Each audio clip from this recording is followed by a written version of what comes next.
Alright, so here's what was shared on ESPN's Sports Center about the Knicks missing out on Marcus Smart, a key player they were targeting to strengthen their lineup. Reports confirm that Smart has decided to sign with the Los Angeles Lakers, and there's some inside info explaining why he picked LA over New York. Let's break down everything that's come out on this story so far. The Knicks have been actively seeking a veteran guard during this free agency period. It's no secret, they've been linked to several guards trying to find that perfect fit.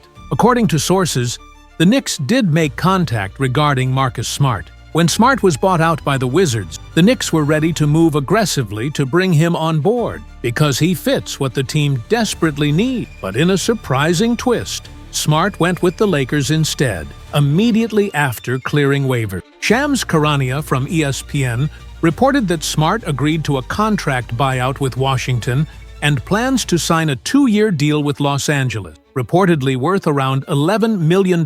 This marks a notable comeback for the 2022 Defensive Player of the Year, and it certainly caught many by surprise. Once I processed the news, the big question became clear. Why did Smart choose the Lakers over the Knicks? Steph Bondi from the New York Post gave some clarity on this. The Knicks did pursue Smart, but it seems he wanted a clearer opportunity for playing time, something New York simply couldn't guarantee. After the buyout, Smart was ready to sign with the Lakers, who could offer him that role. Bondi pointed out that the Knicks couldn't provide the specific role Smart was after. And yes, money played a role here too. The Knicks' offer was at the veteran minimum, while the Lakers' deal gave Smart a much bigger contract, making that difference meaningful. Going back to the point about playing time, it seems Smart wanted a starting role. The Knicks simply couldn't offer that. If Smart had joined New York, he would likely have been the 10th man on the roster, coming off the bench to back up Jalen Brunson.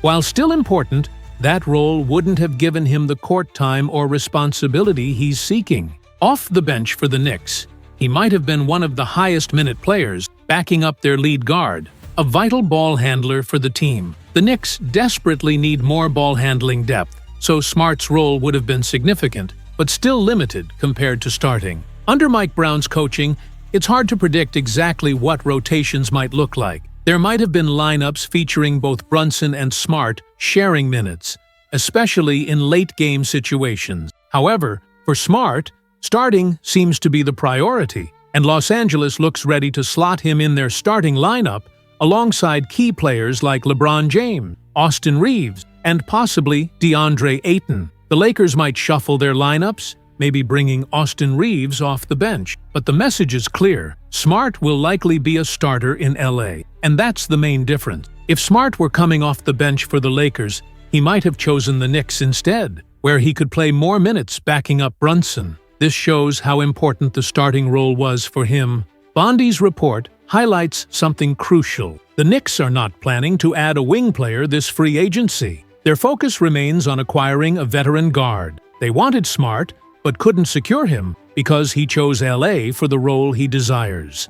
Now that Smart is off the board, the Knicks must explore other free agents who might fit their roster and be available on a veteran minimum deal. We'll keep watching to see who's next for New York. Alright, continuing with the latest from Sports Center, here's the rundown from Forbes on the top free agents still available that the Knicks could realistically target. First off, there are some restricted free agents like Josh Giddey, Jonathan Kuminga, Quentin Grimes, and Cam Thomas. But honestly, the Knicks aren't in the picture for any of these guys. So, let's move past them. Now, looking at bigger names, Chris Paul is off the table. He's committed to staying on the West Coast to be closer to family. Al Horford appears headed to join the Warriors, so that's not happening either. Then there's Russell Westbrook. Much like with Marcus Smart, Westbrook won't be joining the Knicks because he's seeking a more defined role and guaranteed playing time, which New York can't offer right now.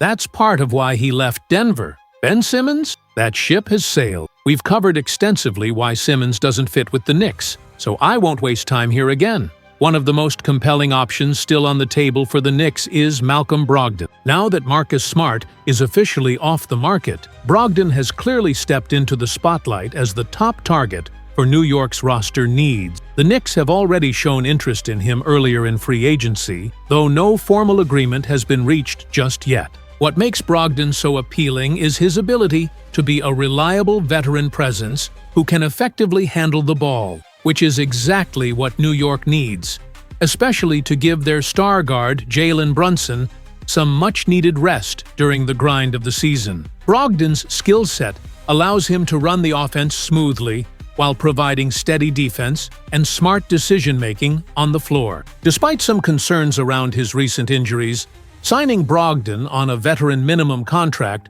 would be a smart low-risk move with significant upside. Even if his minutes are managed carefully, his impact on the team's depth and backcourt stability could be substantial. His experience and versatility make him a natural fit for the Knicks' style and the role they're trying to build. All things considered, Brogdon not only fills a key roster spot, but also brings the kind of leadership and on-court IQ that could help the Knicks push deeper into playoff contention. In short, targeting Brogdon aligns perfectly with New York's immediate priorities and long-term goal. Moving down the list, Gary Payton II looks like he's headed back to Golden State, so no Knicks reunion there. Trey Lyles hasn't been linked to New York recently. Thomas Bryant would be a solid pick, but the Knicks aren't seeking more centers right now. Chris Boucher is someone I'd love to see back, but reports confirm the Knicks want veteran guards, not wings, so he's out of consideration. Obi Toppin is leaving the team, and Malik Beasley's name comes up. But due to ongoing investigations related to gambling, teams are hesitant to sign him at the moment. One notable name missing from the main list, but worth mentioning, is Landry Shamet.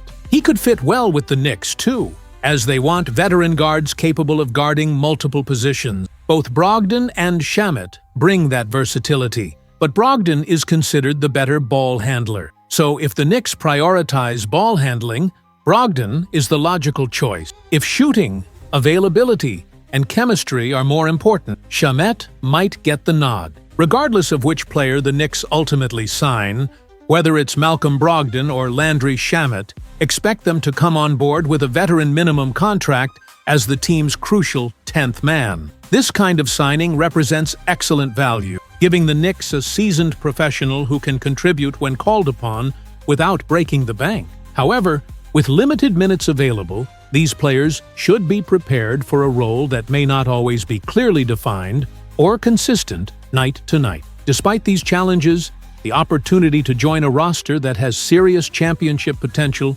is a significant incentive. Many free agents are drawn to the chance to be part of a competitive, well-structured team that is built to make a deep playoff run, and that's exactly the environment the Knicks are creating. So while the role might be limited in scope, the chance to compete at the highest level and chase a title makes this a highly attractive option for veteran players looking to make an impact. So, that's the current state of free agency for New York. The main takeaway from what Steph Bondy shared on SportsCenter is that Marcus Smart chose LA because they could offer him a clearer path to playing time and the role he wanted, something the Knicks couldn't provide. I'm curious what you all think about that. Drop your thoughts in the comments because I'd love to hear from you. That wraps up this update. If you found it helpful, please hit the like button, leave a comment, and subscribe to the channel for more Knicks news. Until next time, Knicks fans, take care of yourselves, your families, and each other. Peace.